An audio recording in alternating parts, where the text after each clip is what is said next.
Tattercoats.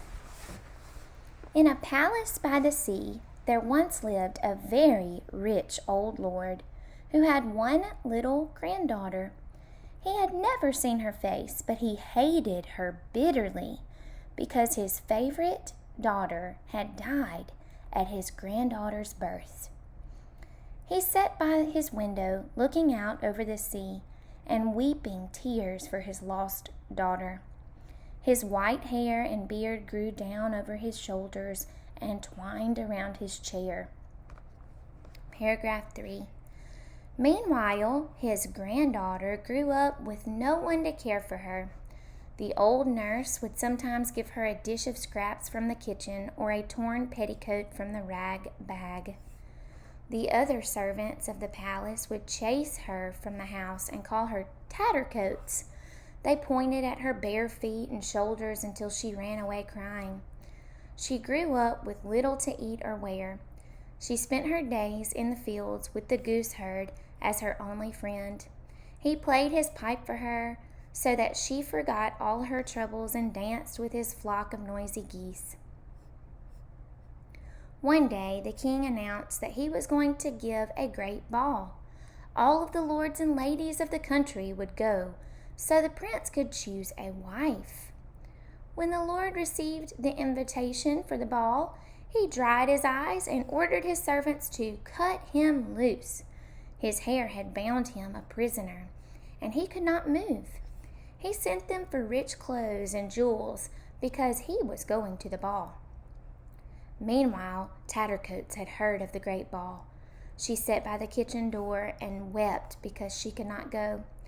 When the old nurse heard her crying, she went to the Lord and begged him to take his granddaughter with him to the king's ball. He only frowned and told her to be silent. The servants laughed and said, "Tattercoats is happy in her rags, playing with the goose herd. Let her be, because it is all that she is fit for." The old nurse went to look for Tattercoats, but the girl had been chased away by the cook. She had run away to tell the goose herd that she could not go to the king's ball. The goose herd told Tattercoats to cheer up. He said that they should go together into the town to see the king. Before they had gone very far, a splendidly dressed, handsome young man rode up and stopped to ask the way to the castle. When he found that they were going to the castle, too, he got off his horse and walked beside them along the road. The herd boy pulled out his pipe and played a sweet tune. The stranger looked again and again at Tattercoats' lovely face. He fell deeply in love with her and begged her to marry him. She only laughed and shook her head. "You would be put to shame if you had a goose girl for your wife," she said. "Go and ask one of the great ladies you will see tonight at the king's ball." However, the more she refused him, the deeper the young man fell in love.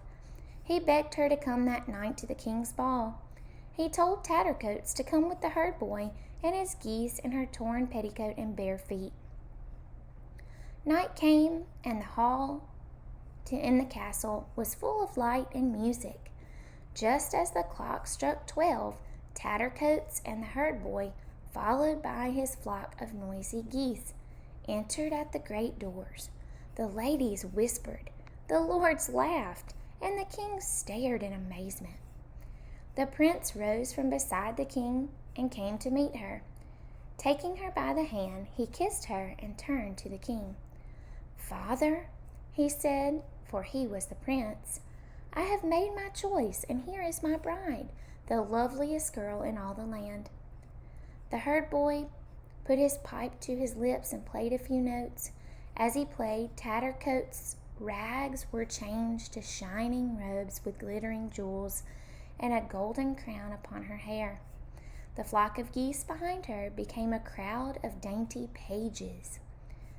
The king rose to greet her as his daughter.